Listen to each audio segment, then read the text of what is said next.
Part man, part machine. Perhaps that is the best way to describe the legend of Gravedigger, one of the longest-running, most famous monster trucks in the history of the sport. Through thick and thin, through good and bad, y'all have been there. Dennis Anderson, driver and creator of Gravedigger, has long been an icon to fans and competitors alike since Monster Jam burst onto the motorsport scene some 30 years ago.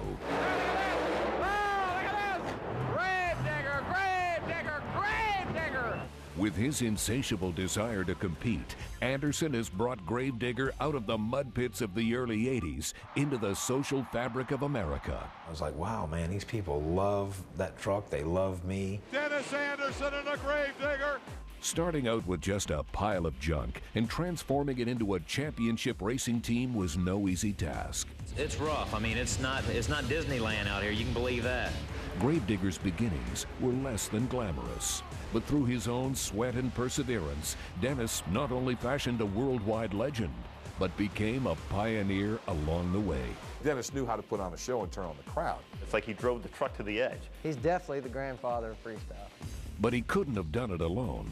Often penniless in the early days, Anderson counted on his fans to make it possible for him to perform to not only his expectations, but theirs as well. Those fans are the ones they bought every nut and bolt and every shingle on my roof. Tearing up nuts and bolts and breaking fiberglass. And you fans made that possible for me. But the price of fame is never cheap.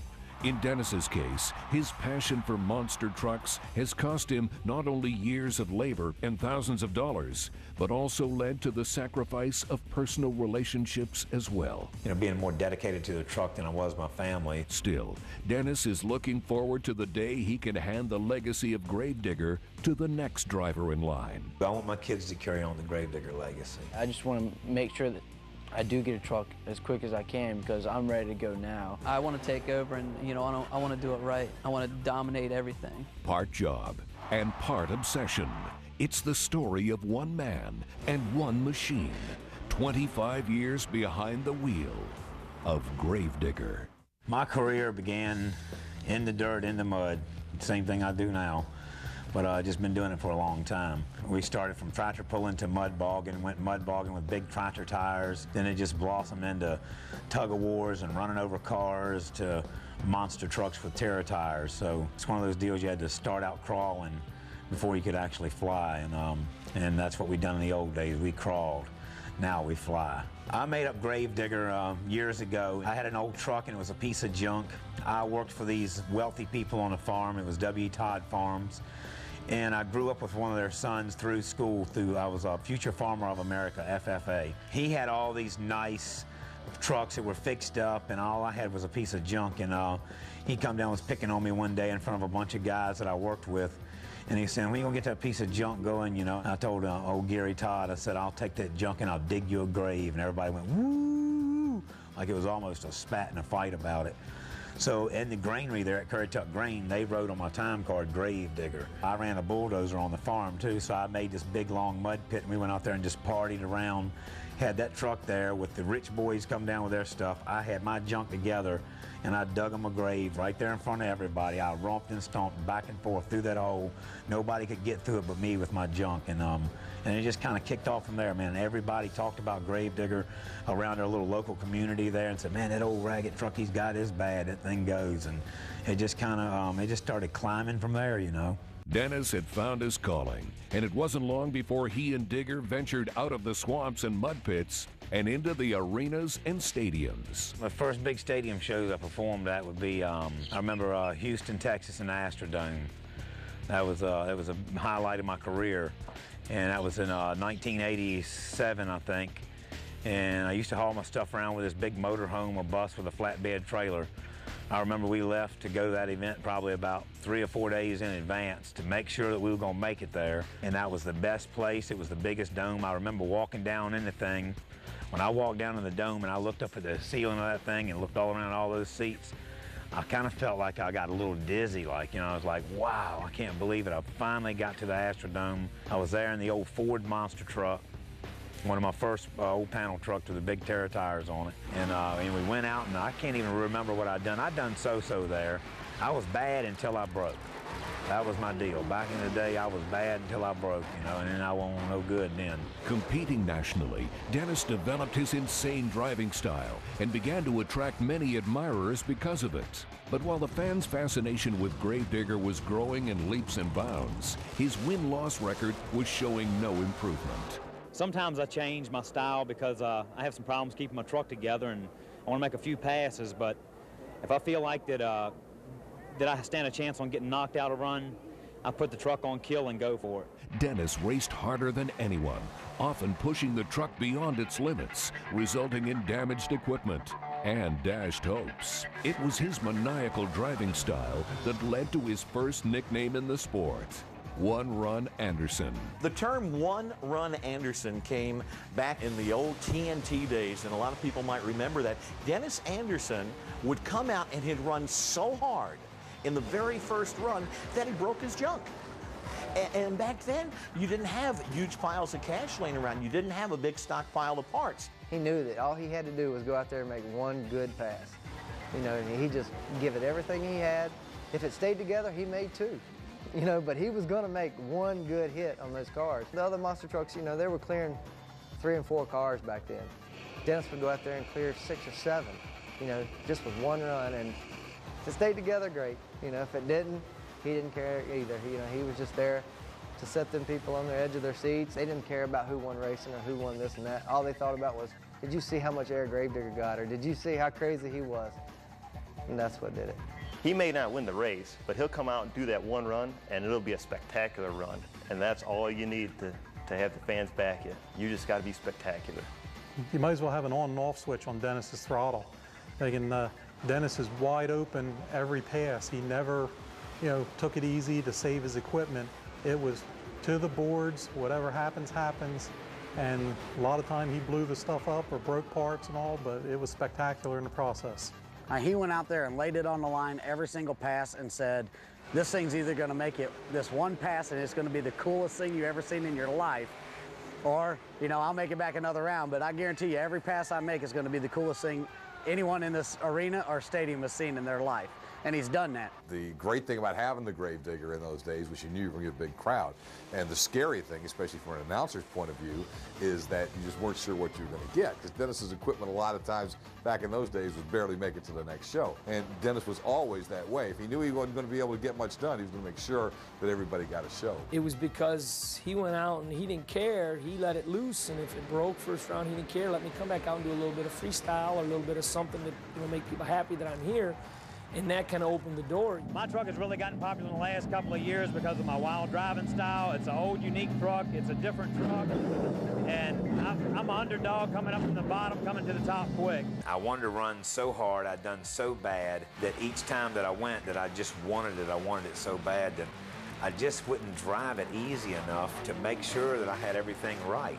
I'd go out there and bonsai the thing every run. It was really ridiculous. I mean, I got sad and depressed every show, coming home going, God, man, I'm not, you know, what the hell, I just can't get this thing going on. Early on, it wasn't just keeping his truck running that worried Dennis, but also maintaining the hauler he used to transport Digger across the country. Every show that I went to, or every event that I went to, was a mission. Because of the hauling rig, you know, it's like the hauling rig, everything wasn't up to snuff. I had to work on it, make sure the lights were going, the brakes weren't, you know, or I had a flat spot in the tire, or I had enough tires to get to the event in case I had a blowout. And, you know, not only were we working on the rig, chasing it down the road, then we chased the monster truck once we got to the event. A huge hit wherever he went. Dennis was cultivating awareness not only among Monster Jam fans, but promoters as well. Early in his career, Dennis traveled to New York to compete in the newest type of monster truck event, side-by-side, head-to-head racing. I asked this young blonde-haired kid, Dennis Anderson, I said, what do you think, Dennis? He said, if it's controlled and you do it right, I think it can work. That day, we ran side-by-side monster truck racing, and unfortunately, Dennis blew his motor. The sanctioning body at the time qualified 8 trucks, and Dennis did not qualify.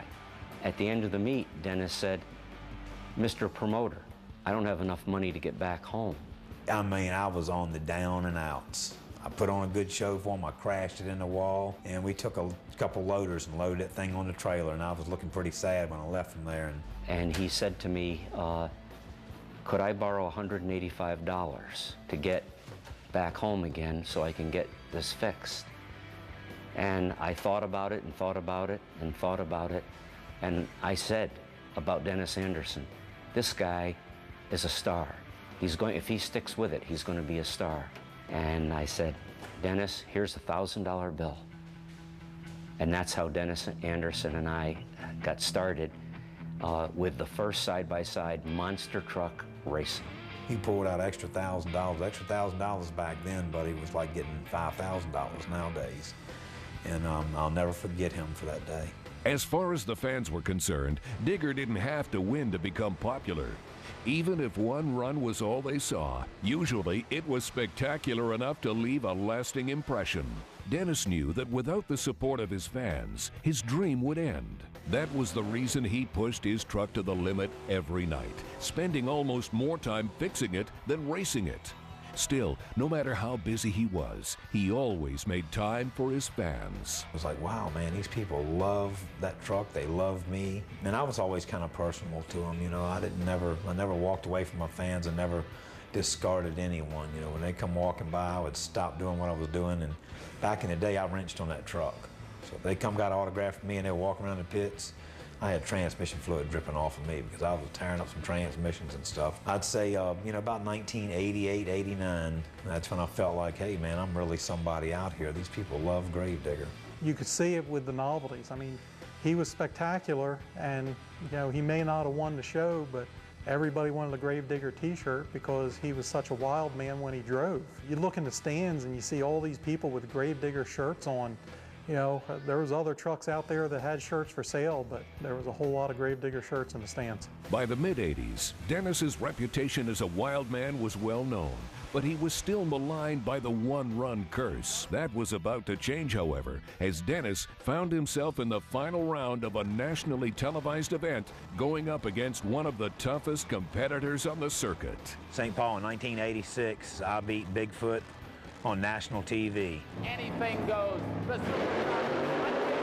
Here comes Bigfoot. They're on it. Look at Gravedigger. Look at Bigfoot. Look at him go. Look at him go. No. They had a camera on me. I was out there with my junk, and I beat all those boys. He was Ford sponsored, and that was a big highlight. And that was, I think I started booming from there. All right, I did it. That's when the popularity of Gravedigger really kicked off. Started selling a lot of t-shirts and novelties. And the more t-shirts and novelties I sold, the more nuts and bolts I could buy. And it just went to a Gravedigger craze then. The fans couldn't get enough of Dennis and Gravedigger, and Dennis couldn't get enough of the fans. Victory or not, Dennis was determined to put on the best show he and his machine could every night.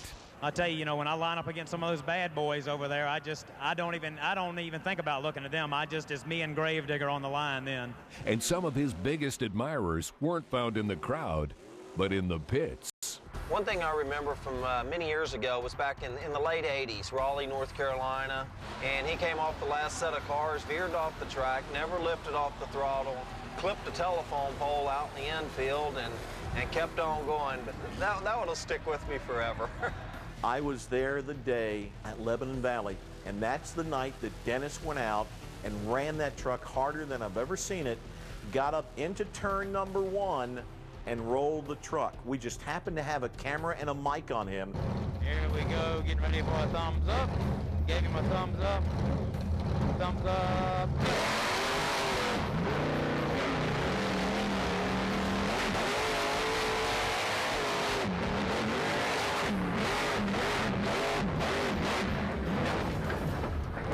Baby. Yeah, we turned her over. She's over. That's what the people want.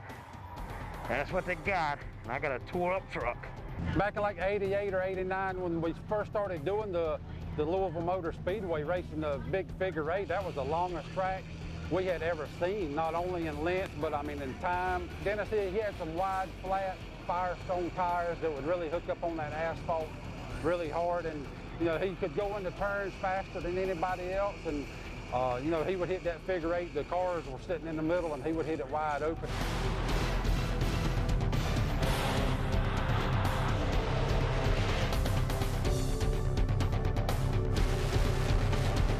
San Antonio was definitely an unreal freestyle. He went way beyond the time.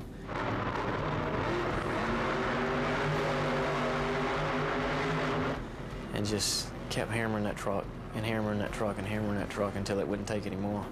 And actually the truck didn't give up, it just rolled over. It just hit a real weird way, and he tried to save it, and I think it was like a 3-minute freestyle. Hey, you know what?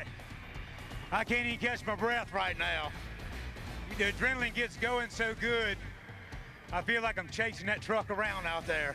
St. Louis last year, for instance, you know, that was the big thing with the brake rotor spray coming off the metal, and that was all cool and dandy, and he knew what was going on, I knew what was going on, we knew it wasn't really a safety concern or issue, but when I saw him come over the pyramid of the huge bus stack, the Wicked Air, Sick Air bus stack, I guess I thought, how does his body take that? One of the things that really stuck in my mind is in Atlanta, you know, at the Georgia Dome there, he came back, he brought one of his old trucks back, you know, one of his freestyle trucks.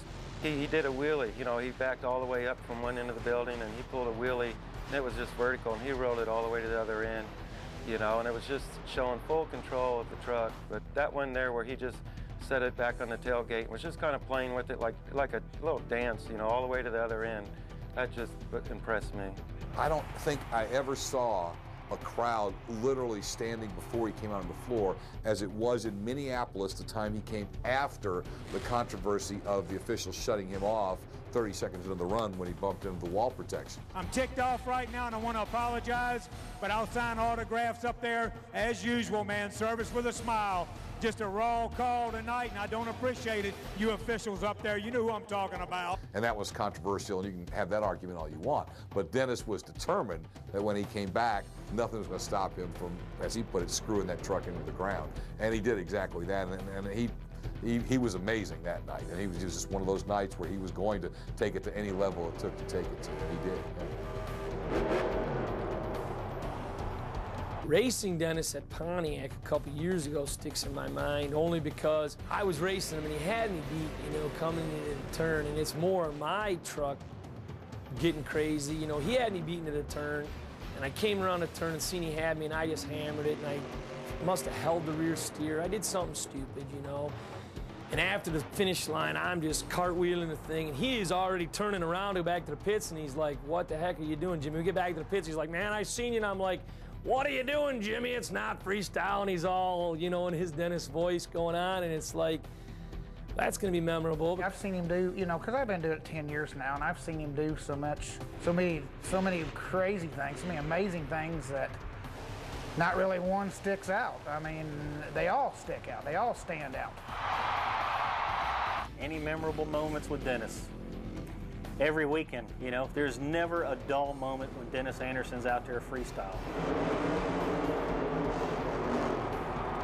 The World Finals is always the biggest and the baddest, and I love going there. When I come away from there being a winner, it's really good. When I come away from there being a loser, man, I just don't know. I get like a flu when I leave from there. My most memorable moment against Dennis Anderson had to be in the World Finals 2 in Las Vegas, when we kept going out there running into one another's trucks. I mean, that was just an awesome moment. Every sport of motorcycles, cars, any kind of racing saw that, and it turned the whole world on end to see the two toughest competitors just were bashing into one another's vehicle. Being able to see Dennis win the World Finals for the first time in his life, to see him get there and win that and have that emotion that he had with his boys there, that was genuine. I'm trying to laugh to keep from crying. I've been out here a long time. Wanted this win bad. Said this was my year. Pulled off some good races tonight, man. And I didn't do it by myself. And that brought tears to my eyes, to see the excitement in his eyes, in the reward that he got personally, attaining that goal that he set for himself many, many years ago. Again, that shows that an average Joe can do that. 2 years ago, when he won the racing, I mean, to me, was probably, you know, you never see a grown man crying. I'm not saying he cried, so don't be, you know, coming after me, Dennis. It's cool. But, I mean, it was emotional. I'd like to thank my crew back there, my engine builder, Butcher Midgets is here with me, and my crew guys keeping my mess good, nice and tight for me. I appreciate them all year long, and I appreciate you guys too, man. 22 years, I've never won this World Finals, but it feels really good right now, Buddy Rowe. I had that feeling. My kids are here, and we done it. But in his fast-paced lifestyle, something terribly important was getting lost in the shuffle. I feel like I've been through almost 2 generations of myself and family. Julie and I were married. We were married a long time. Got married very young. I was dedicated to the truck, just strapped to the truck for all these years. We had Adam and Ryan, and built that first cross-country hauling rig. I incorporated a crib in it for Adam, you know, when he was just a little baby, before Julie had even had him. He used to cruise to every show as a baby. I mean, that was my full-time job. I was a full-time monster trucker. So I packed and took the family with me. Once Adam got old enough that he had to start school, the family started staying home. I kept on going. I wasn't slowing down then because, man, I was growing leaps and bounds, and there was no stopping me then. There's a lot of times I look back and I was really sad about some of the things that I'd done, or being more dedicated to the truck than I was my family. Finally, as my career was going on, it tore my family apart. We had Ryan, Julie and I, we divorced, and I just kept on. I never missed a beat. I just kept on going with that truck. Then as I got a little older, I'm at the pit parties. We started having these big bash pit parties, and all these little kids come up with their mom and dad and look like a nice, square, wholesome family. And I'm like, man, that really is cool. I wished I had that life. Little kids would come and go, Adam and Ryan are so lucky to have you for a daddy, the Gravedigger monster truck guy, Dennis Anderson. And I'm thinking under my breath, no, little dude, you guys are the luckiest. Your dad brought you to the monster truck event. He went to your soccer game, went to your school play. I missed all that. And I was saddened from that, And I tried to make up for it as time went on, but I think it was a little late. And the boys forgave me. And they've forgotten a lot just because our life is so busy and we're in the limelight with the monster truck deal and everything going on now. It is kind of hard, when I see all my friends, they're with their dad all year round. My dad, he's usually gone in the first quarter during racing. That's what you got to sacrifice to have a job like that. That's his dream. He comes back happy after races and stuff when he wins, and when he's happy, I'm happy. It's definitely been hard to share time with my dad. Just because, I had to go to school and stuff. From the day I was born, I was on the road until I had to go to school. I couldn't miss school or anything like that, so Dad was always gone on the road. But when he was home, we always spent plenty of time together and stuff. And now that I'm in the sport, I think we spend too much time together. We do regular things together, Mostly we're out here working in the garage, just hanging out, and he's like a normal person to me, really. Me and Dad have always been in the shop together, where, whether it was in the monster truck shop. He'd buy us some old junk cars every Christmas too, and we have demo derby and stuff like that out in the field. It's pretty fun. Having Dennis Anderson as my dad, it's a little bit different. I didn't think too much of it. Now that I'm driving and stuff too, I can just feel the pressure just because my dad is Dennis Anderson. But other than that, it's not. I don't think nothing of it really. It's just my dad. So as far as us being at home and around here, there's no. We got local people here I've grown up with. I'm not really that big of a celebrity to everybody in the neighborhood here. I'm Dennis Anderson. I'm the guy with the big trucks. Even though he's the truck's creator, Dennis's dream won't end when he gives up the wheel. Like a family business, he would like to see an Anderson driving Gravedigger for generations to come. I want my kids to carry on the Gravedigger legacy, and I don't want to force them into it, and I don't really think I have to. They'll be a little spoiled about it. Because, we've kind of paved the road for the people now. I think the boys will enjoy it, I don't know if they'll do it for 25 years, as long as I have. Hopefully they will. I want them to keep on going till the little teeny brother gets big enough to do it. Weston, if monster trucks are still getting it then, I know I'm going to be an old dude. But, man, I'll be tickled to death. I'll never forget the day that I'm talking about it today and seeing that little guy drive if monster trucks go that long. I think they will. Adam's doing an excellent job already. Ryan, he's chomping at the bit. He wants to do it now more than he ever has because his brother's doing it. I'm not sure what truck I'm going to have or anything. I just want to make sure that I do get a truck as quick as I can because I'm ready to go now. I really want to do good from the beginning, to get with Adam a little bit too because he's a little cocky right now, but I want to I want to go out there and beat him mostly. I want to take over, and you know, I want to do it right. I want to dominate everything. If all three of us are out there, it's probably going to be the Anderson boys, and then we're going to kind of separate a little bit because some of us are going to start pulling away from the other. You know, because my dad's always going to be Dennis Anderson, and then we're going to be Dennis Anderson's sons. We got to prove ourselves to be able to, you know, be Ryan Anderson and Adam Anderson, driver of Taz or something like that. You know, we really have to put it all out. Definitely try and follow my dad's footsteps. That's a really big deal. I want to make a name for myself, but also I want to be there for all my dad's fans. And when he does step out of the truck, whenever that may be, I want to be there. I want to be able to fill his shoes. You were awesome, dude. I'm telling you, I am so proud of you. I'm happier than he is, and I didn't even run my truck tonight. Moving outside of Monster Jam, Dennis's attention is now drawn to something that maybe earlier in his career wasn't as much of a priority: his 4 children and his family. All I want to do is satisfy my kids, and I got a lot kinder family heart going on for the kids. You know, I want to raise these young kids. I want to go to their plays. I want to go to their soccer games. It's looking a little better now. You know, I never really had a really good balance in life, and until I met Carissa. And you know, when I met Carissa, and she's my new wife, she totally came in. She housebroke me once again. I needed it. I needed some straightening up behind the scenes, and she come in, and man, she really, really, truly helped me out, and she's really a good balance. First time I heard about Dennis Anderson and Gravedigger was in 1999. My best friend Sabrina took me to a monster truck show. We had bands or all-access bands or whatever to get in the pit, and we were in the pit walking around, and Dennis came up to me and introduced himself, and that's the first time I've ever seen a monster truck or knew anything about monster truck shows. Like everything else in Dennis's life, once he found Carissa, he pursued her full bore, spending time with her at home, at events, and even on an ill-fated boat trip. I don't walk around with a day planner. When you get ready to rock and roll with me, I go. If I wake up that morning and say, hey, we're going to Oregon Inlet, we're going buoy hunting around the islands, we're going to jump in the boat, and we're going to make us a boat trip. We leave the house at 8:30, we get in the boat, and we're going on an excursion. So we're gone all day, and we were going to Ocracoke, which is an island near our house, and we got stuck on a shoal or a sandbar. I didn't tell anybody that I was nervous. I just acted like, hey, this is how we do it, you know?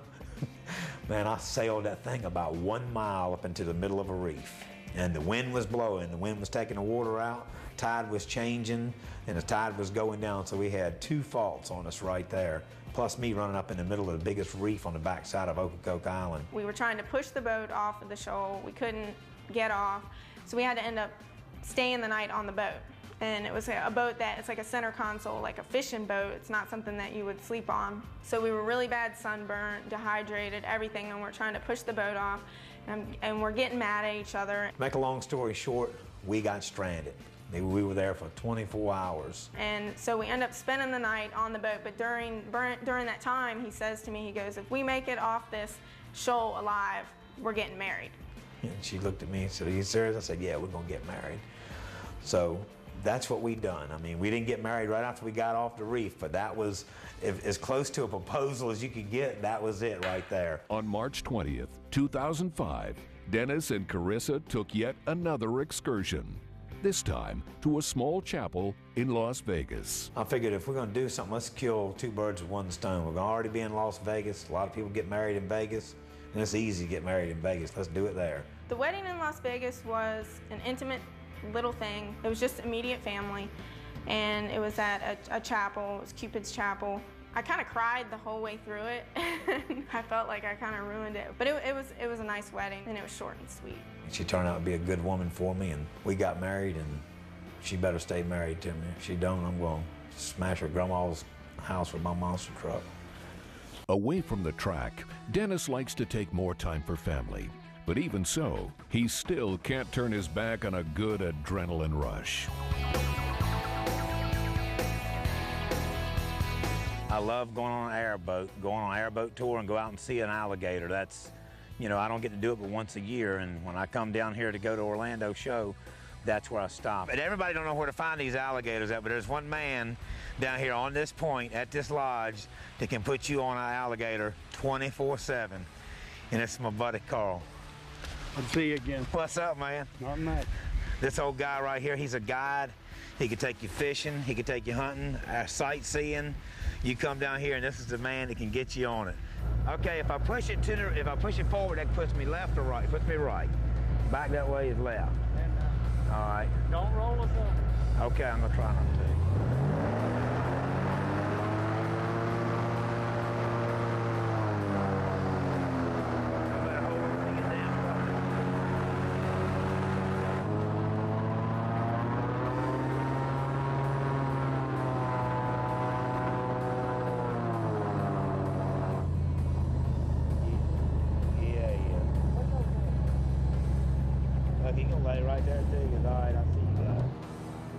Let's shut her down. Turn it back. Yeah, man. That was awesome. Because of his rabid fan base, Dennis realized that he needed more than one truck to satisfy people's desire for Digger. Now numbering 7 trucks, the fleet allows multiple Diggers to be in multiple places while sharing the same insane driving style. All the other monster truck Gravedigger drivers, you know, I want them to hold a certain image, and that image that I want them to hold is a good old guy image. You know, they can be cocky and arrogant in their own way, but when it comes to dealing with the fans and being proud of that truck, I want to be proud of that truck. I want them to rock and roll that thing like it's supposed to be rock and rolled. And the fleet of drivers that I have out there right now are awesome. The fleet has grown over the years tremendously. I've been with Dennis now for, this would be 14 years running a Gravedigger truck. And when I came on board with him, he had 3 trucks at the time. I was the 4th and then the 5th. Now there's, 7 Gravediggers touring the country, and he definitely gets out there and hangs the bar pretty high for us. I've had a driving style of my own all these years anyhow, as far as, always pushing the envelope of the truck. So for me, it was a natural, transition to get into the seat of a Digger truck and run it the way I did. The biggest thing was getting used to the popularity of the truck because it's so popular. Just the expectations that people have of it. You got to perform to those expectations. As a team owner, you think about the cost. You don't want to, but you got to think about the cost of what it takes to run that truck. And it took a little while for me to get used to not thinking about that, to sitting there and say, you know what, we're going to run this truck. I don't care what it costs. We come here to put on a show for these people, and that's what we're going to do. Once they get their butt in that seat, it's a lot of pressure, and they figure it out. It's big shoes to fill. And not just because of what I do, it's because of the name of the truck, and I've been a big part of it. Those guys, they got a big calling. You roll up there, you're supposed to be the man in that Gravedigger truck, and I want them to be the man, and they try to. And they don't let me down. Those guys rock and roll those trucks. There's always pressure because you got a big target on your back. Everybody's gunning for Gravedigger because all the fans love Gravedigger. Being a Gravedigger driver, it puts you in a different category. You're under the microscope because people always want to see what Gravedigger's doing, what they're doing behind the scenes, what they're doing with their shocks, what they're doing with their exhaust. For instance, people are looking, people are watching. And just being a part of that team is I can't explain it. I mean, it's very cool. The Gravedigger team has always come out pretty much last all the time. We come out with pretty much minimum stuff to hit. Everything's flattened down, so we got to come out and do the spectacular thing because they expect it, and we do. We pull it off. We got to come up with things that you would never even think about. It's got that wow moment of the show, and that's just all part of being, selecting the right people, and that's what makes me proud to be part of the team and help upstand the name of Dennis and to his fans that's been supporting him for so long. What can we say? We've got a big demand for Gravedigger. I got to have other drivers.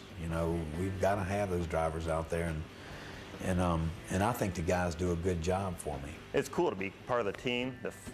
We got great crew guys helping out week after week, great guys back at the shop that don't get the recognition they should for keeping the things together. I tear things up, and I don't see the truck during the week. It gets sent back to the shop. There's guys working countless hours overnight just to get the thing ready to go back on the road and to another show. With each Gravedigger driver sharing Dennis's wild style, the damage to the Digger fleet is constant, but also repairable. Not only do we take care of Dennis's truck here, but we take care of 7 Gravedigger trucks. Also, too, we have fleet trucks. We take care of the Escalade, Superman, trucks like that you see out on the Monster Jam circuit. We have visiting trucks sometimes. They'll come in, and even independents, they'll come in with their trucks all damaged. We'll help them, assist them fix their trucks.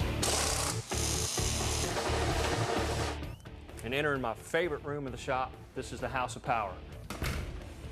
What we have here is a motor. It's a blown alcohol injected, also has port nozzles in it. This is a very unique piece. What you see here are carts here and here. When a truck comes in and it's ready for maintenance, we pull the motor out, we'll disassemble it, put all the parts on the carts, and wash them. Anything that's reusable, we'll put back in the motor, reuse it. And what you see here on this engine stand is very unique. We're building a motor for Tom Mintz, our competitor. Can you believe that? This is a motor that will go into Gravedigger number 14, which is Chad's truck you've seen out there. We're rebuilding totally. Not only do we do the chassis, but we do the motors. Right here is an engine stand. Once the motors are assembled, Richard will put them on the engine stand, run them.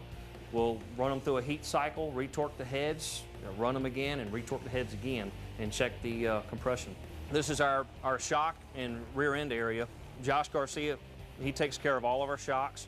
He works on not only Dennis's trucks, but he has 19 other monster trucks that he maintains. So if you do that times 4, that's a whole lot of shocks. If something comes back broke, usually the guys get in here, they get it, they get right on the truck, and if the shock's broke, they usually get them off and bring them to me.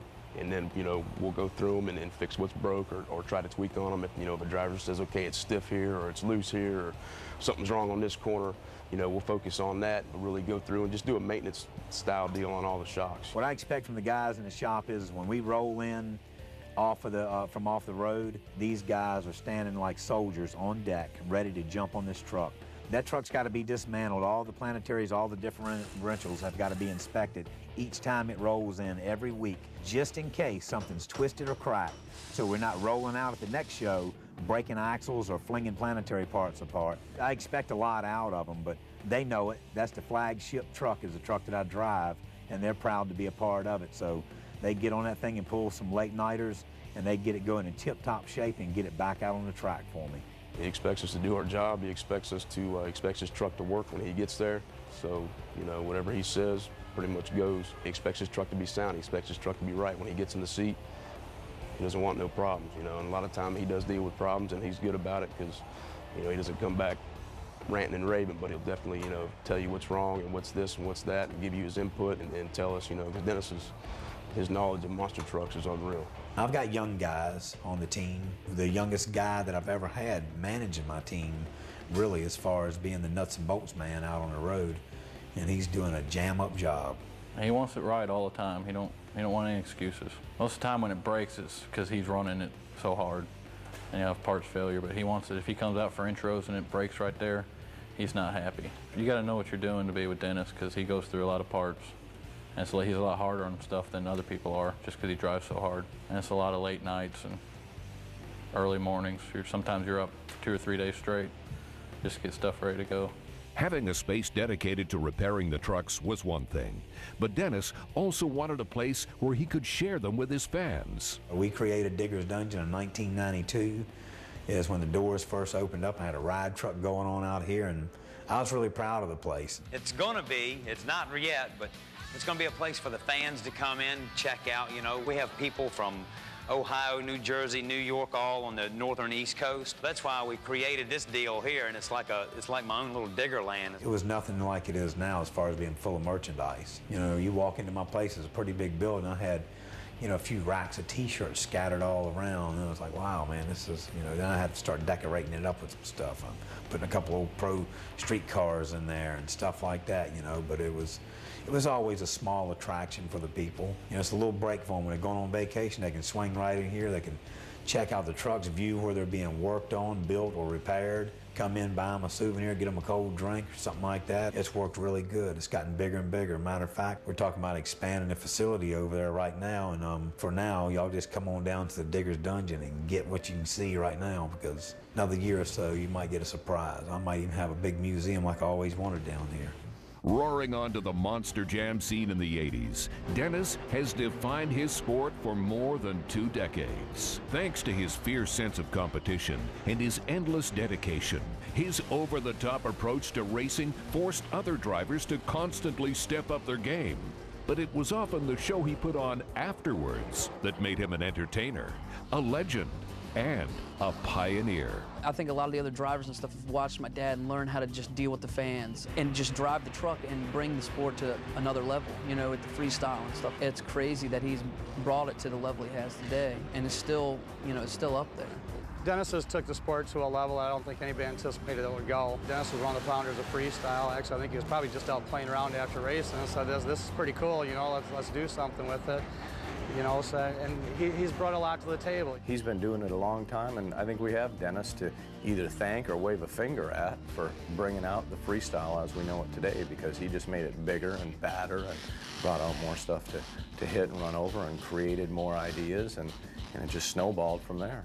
I don't think there was freestyle until Dennis figured out that that's how he could please his fans, sell t-shirts, and overcome the fact that he wasn't the best racer in the world at the beginning, and not because of his racing talent, but just because equipment-wise, and especially when you talked about all those straight line courses. We built a lot of long straight line courses outdoors back then, and that's what a guy like Everett Jasper wanted. And he put these huge engines in USA 1 and tell Ry Litz, I'll just go out there and hammer that thing. Well, Dennis didn't have that kind of a power plant. I mean, it was kind of the forerunner of what we see with Bounty Hunter today. Some trucks like USA 1 had these huge engines. Dennis didn't have that, but Dennis knew how to put on a show and turn on the crowd. And so that was the only way Dennis was going to make it in this sport, at least at that point. It used to be just racing, you know, side-by-side racing and all. He would, you know, usually break his truck or something and try to come back for freestyle. And he'd try to make it up in freestyle. And he'd come out there and just light the fans on fire, you know, raise the roof on the building. He would just put on a show that they haven't seen before. And I think that's what really pushed him forward into the successful position that he's in. Dennis was, you know, the person who really developed freestyle. You know, when the sport first started, it was out and just crush cars and drive over them. You know, it wasn't seeing big air. You know, Dennis was the one that started getting big air off of cars. Dennis is the one that, you know, he was always the last one to go out with freestyle, and he's the one that developed, you know, the cross-threading cars. And, you know, okay, the straight-on shot isn't there anymore, but the nose of the car is still sitting there, so if you hit them with a 45-degree angle, you know, you're going to get air again. So he had to develop a way of getting big air, and he's the one that's moved freestyle into bigger and wilder obstacles. He wanted to give that little extra to the fans, and whether that was jumping over cars, whether that was doing a donut, trying to do a wheelie. In the olden days we didn't do wheelies, but Dennis always found a way to do a little something extra, and that was what we call freestyle today. He just took it to a whole new level, and he did it on his own pocketbook, whether he could afford the parts or not. It's like he drove the truck to the edge, and when you drive the truck to the edge and try to put on a show, you're going to have the thing roll over. You're going to have mishaps. If you go out there and drive the truck as hard as you can, take it to the edge. If you bring it back, you're a hero. If you wreck it, you're still a hero. So either way, the fans are happy. They go home happy. We go home happy. Dennis goes home happy. I think he elevated it, you know, beyond anybody else. When freestyle became popular was because of Dennis Anderson, you know, and then later Tom Mintz stepped it up, and then we got the big rivalry, and, you know, he's made it what it is today, I think. You know, he's definitely one of the inventors. He's a cool guy. He's tough to compete against. You know, it's fun when you can take a win and he's in the building. He added something extra, and that's what it needed. You know, that's where he took it in the early years. That created freestyle. That set the bar. When he'd go to a show, that's what people wanted to see. It's, you know, racing was cool, but we want to see Dennis come out here and just cut loose. And there's freestyle right there. So, you know, he's definitely the grandfather of freestyle. I felt like I've filled more of the entertainment part of it. You know, the true blue racers of all the old days and all that, you know, I know they talk a little trash about me. I entertain my fans. You know, they want to see you jump that truck in the air, cartwheel it, tear it up. That's what they want to see, and it's tough. There's a lot of days I don't want to do it, but hey, you got 60,000 people howling down your tunnel, and you got to do something for them. And I think as far as me adding to the sport and bringing the sport to the next level, yeah, I've been a big part of freestyle. Freestyle was something that I created a long time ago because I couldn't race that good. I'd tear my truck up, but I'd work on it while everybody else was racing. I'd go up there and tell the promoters, if you'll just let me run one more time, just go out there and run and jump over the track and do a few things. You know, I drug this thing 1,000 miles. Those people come to see me, and I've only been out on the track for about a minute and a half. You know, that's not cool. I need to sell some t-shirts. Let me go. And they're like, all right, go on out there. That's how freestyle really got started. As the godfather of the modern-day freestyle, Dennis has always been a tough act to follow. constantly reinventing what could be done in a monster truck. Not only did Anderson improve his own skills, but also influenced other drivers to improve theirs as well. He's helped evolve the sport not only in the trucks and stuff, but the drivers too. He's making them push it to the next level to keep up with them. So that's made the sport that much more exciting, and everybody flipping over and jumping and stuff. I don't think it'd be the same if he wasn't so crazy behind the wheel, because then nobody would really have somebody to, chase and try to get in front of. We wouldn't be at this level today. Watching him do some of the spectacular stunts, then it lines up, okay, well, he stepped it up a level, so next week I seen what he did the week before, I'm gonna do that same thing, and then I'll go out and do the same thing, and it just keeps raising the bar and raising the bar and raising the bar, and that's what you need in this sport, is someone to get out there and set the pace so that everybody else has to follow or get left behind. He's forced me to step it up, to run with the quality of trucks that are out there today. I think he's driven me to be better.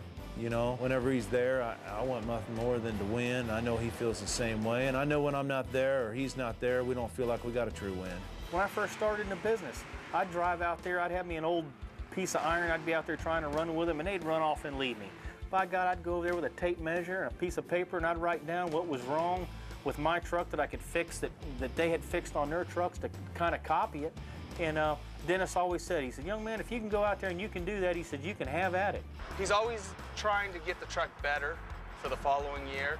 He looks at what breaks this year and pushes it up for next year, and does whatever he can to make sure that truck's going to stay together underneath him, which in return lets us all learn on what he does. How many guys told me when I first interviewed him, I used to sit up in those stands and I'd watch Gravedigger come to town with some of the other trucks. Or I went to the shop and I talked with Dennis.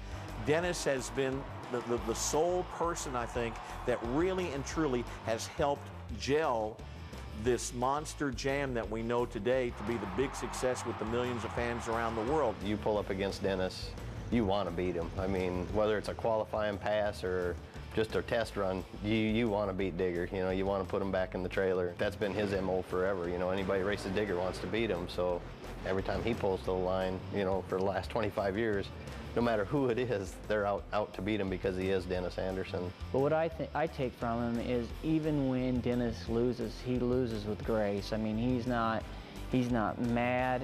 I mean, he's actually excited for you that you actually won. I remember back in Minneapolis, he was in the back after I beat him in the final. He was kind of razzing me, but you could tell he was actually happy for me. Everybody wants to beat my dad, including me, and he'll keep bringing it to the next level to stay above those guys, to stay above the rest of us, and he'll never back down.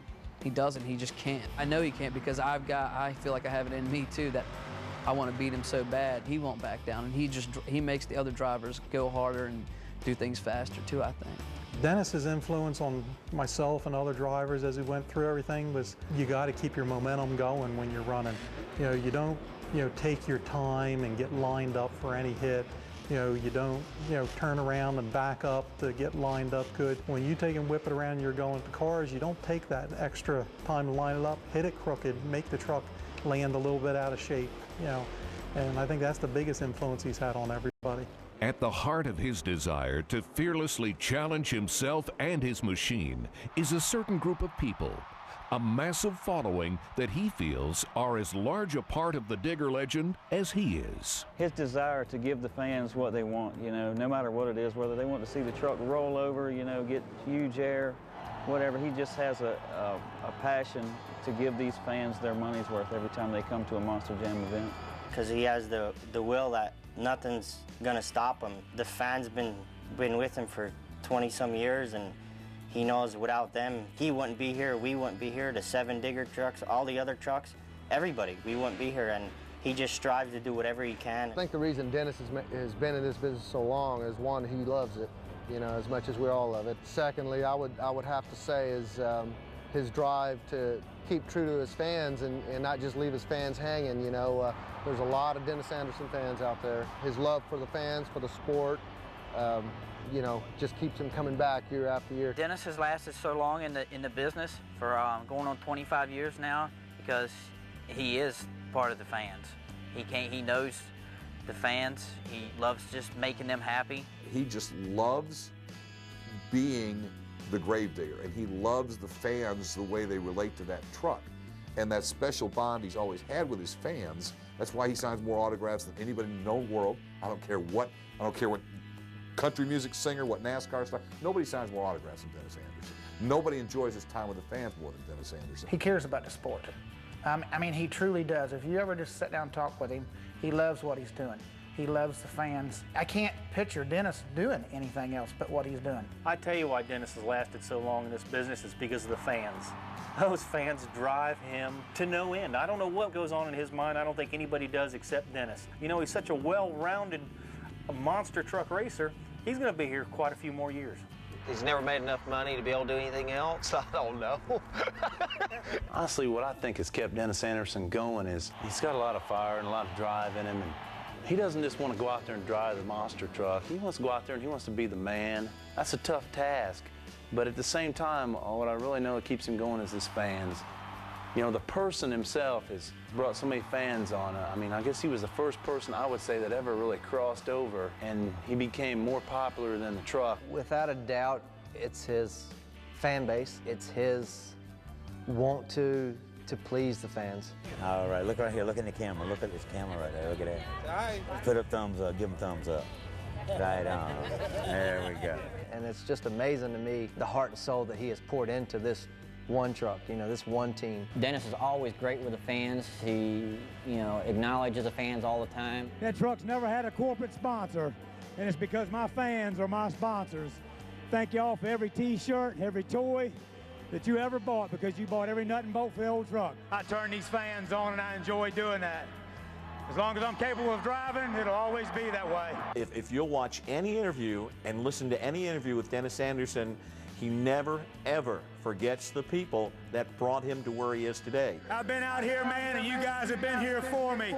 I love you guys for that. Through thick and thin, through good and bad, y'all have been there. But 23 years, man, I've been out here tearing up nuts and bolts and breaking fiberglass, and you fans made that possible for me. I'd just like to thank all my fans out there for 24 years of support. Good or bad, y'all have always been behind me. I love you guys, and I'll see y'all next year. Those fans are still there for Gravedigger. They're there for Dennis Anderson, and it's unbelievable. You know, I advertise on my website. Come to my store on certain Saturdays, and I'm going to do autographs at my store. I go over in the morning, that place is packed. It's shoulder to shoulder. And those people are the ones that made me. Those fans are the ones, they bought every nut and bolt and every shingle on my roof. And I say this over and over, but I sincerely mean it. They're the ones that make Gravedigger roll. They're the fuel. They're the main fuel for that truck. As long as the fans keep doing what they're doing, I'm going to keep doing what I'm doing.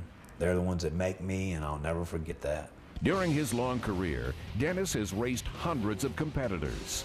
But over the decades, Anderson found that some were more difficult to defeat than others. Some of my biggest rivalries in the last 25 years of monster truck racing, I'd say number one out there was Bigfoot. Bigfoot was the man that I always wanted to beat. I took care of them. Awesome Kong, you know, the King Kong, all the Kong brothers, I beat them up. USA 1, he was tough. He got out of the game a little early, still not in there with us, as well as Awesome Kong. They've stepped to the side. Barefoot, old Fred Schaefer, he was tough. He was a tough old dude to race against. Jack Willman with Taurus, Jackie Willman, Jackie Jr., all those guys, they were tough competitors, and all of them just kind of stepped up the fuel of the game is what it was, you know, and then Tom Mintz rolls in. Tom Mintz drove harder and wide open than anybody else out there on the track. He was the very toughest competitor that I had out there ever in monster truck racing, and he's still tough. And he don't want to back down, and neither do I. As Monster Jam World Finals regulars, Dennis and Digger have made the trip to Vegas every year, and 2006 was no different. Dennis once again found himself competing for the highest honors a driver can obtain, the World Racing and World Freestyle Championships. The truck was well prepared. We had the best of the best parts on it. Our motor wasn't really as powerful as we wanted it to be, but it was powerful enough to do what we wanted to do, and that was to win. We won the racing, and I come in second to freestyle. And the racing was pretty tough. Jimmy Cretan was there. He had his game on. He had all of his best equipment strapped on his truck. Dennis Anderson and the Gravedigger, and his opponent, Jimmy Creedon and the Bounty Hunter. They're coming in. It's the championship race. You need to be on your feet as we bring the championship race down Thunder Alley. Bounty Hunter and Gravedigger for the world title.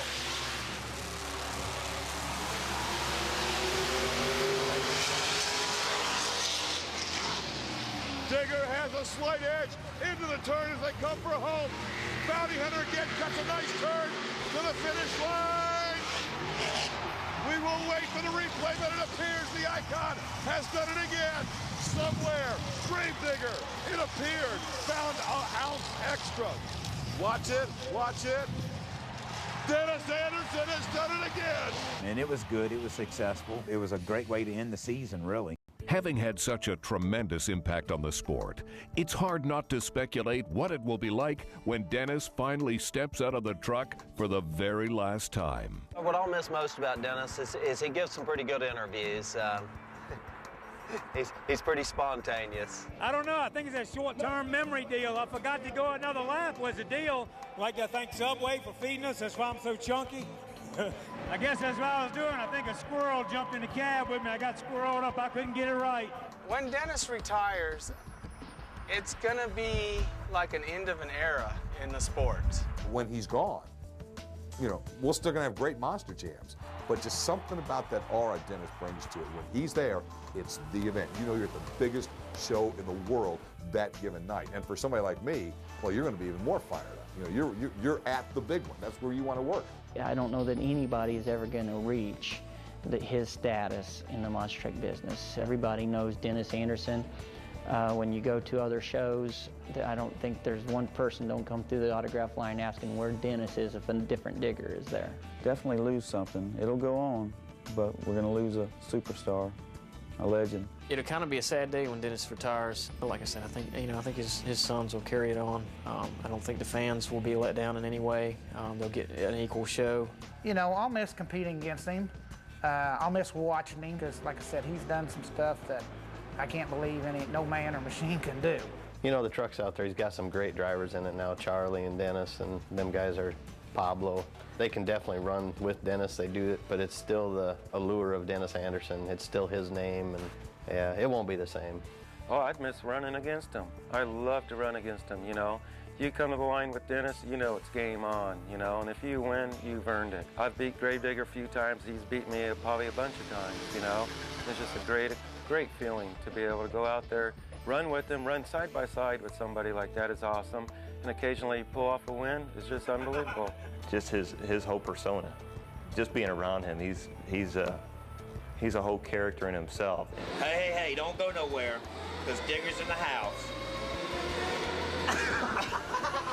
The day that Dennis retires, the sport's going to have a great loss. There's never been anybody that had the charm and the abilities that Dennis has. We're packing these stadiums out, and you talk about pressure, that's pressure. When all these people are romping and stomping and chanting Digger, and you come out, you want to do the best that you can do for them. You know what everybody's going to say, man, you know, the greatest man in the business is just, you know, pass the torch on to his son. It's going to be a sad moment, but it's going to be a great moment. It's going to relieve a lot of stress off a lot of people, but it's also going to be the sad moment. It's like, you know, the icon's left. But you know what? He's always going to be somewhere here in the pits, in the booth. He'll be with us. He's never going to totally walk away. Oh, there's no doubt the Minions, the Digger Army is going to just be saddened, no doubt. But I mean, the guy, I'm sure, can never leave the sport 100%. He's going to appear at places and do autographs and do whatnot. He's going to miss everything about it, I think. He loves the adrenaline and stuff. You know, even as old as he is, he still does. He likes it. Well, I'm going to miss the roar of the fans with me sitting back in that tunnel. From Kill Devil Hills, North Carolina, Dennis Anderson, the Gravedigger! And the adrenaline rush that I still get when I come rolling out in that old truck and those people are going crazy and I can pull off a really good burn down freestyle for them. Another launch. Oh!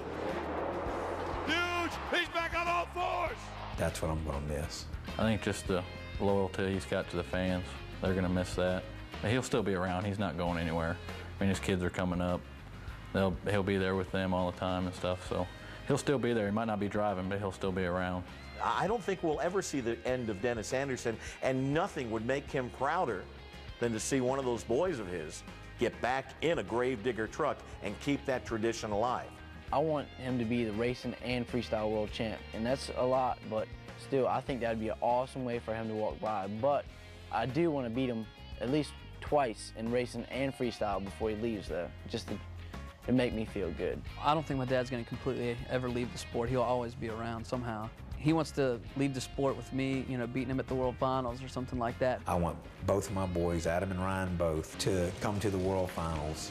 I want to cap my career off with my two boys racing with me at the World Finals, and the two boys battle it out, and it comes down to one of the best of the boys and the old man in the finals, and I'd love to kick their butt. I'm not lying. I'd love to kick their butt. I know daggone good and well I'm going to retire at the end. I'm going to walk away a winner and a champ. When I walk away, I'm going to demolish some stuff. You know, I'm going to have me some travel trailers sitting. I'm going to have me some Winnebagos sitting out there. I want to run over a boat. I want to have a whole little hit list of things that I want to do. I got to grind one truck completely in the ground, and I want it to be the last time that truck goes. When I retire and I drive that truck in the ground, I want it to be one of her pieces that never moves again. I'm going to never leave monster trucking. I'll leave the steering wheel and leave the seat, but I'm going to be trackside. I'll be there for the boys. I'm going to be there for the fans, and hopefully it'll go on, because I've got little Weston. He's only 4 years old now, but once he turns 18 years old, then yeah, I'd love to see him go. I'm going to be a grandpa on the sidelines, but man, I'd love to see that happen. Hope monster trucks live that long. If they live that long, my kids are going to do well. For Dennis, watching his grandchildren compete would bring his career full circle. The toll on his body, the countless hours of maintenance, the impact on his family, the sinking feeling of having empty pockets such a long way from home. After 25 years, I just couldn't imagine, you know, I came from, you know, working on the farm to just making a very little paycheck, to playing in the mud bogging, to monster trucking, and then all these fans. And I never ever thought it would ever go as far as it's going today. All these things have shaped Dennis into the man he is today. Always a relentless competitor and a fearless innovator, Dennis is far from done with Digger.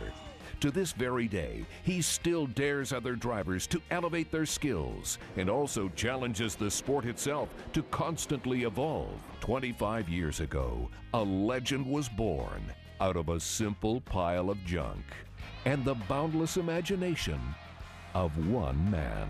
I never dreamed I'd be this big. Never, wasn't even a goal in life. I was just playing, you know, hot rod four-wheel drive with a big truck. It wasn't like I sat down and figured out, you know, this is what I'm going to do. I'm going to do this, I'm going to do that. It just, I'm very, very lucky, very fortunate. That's all it is, pure luck.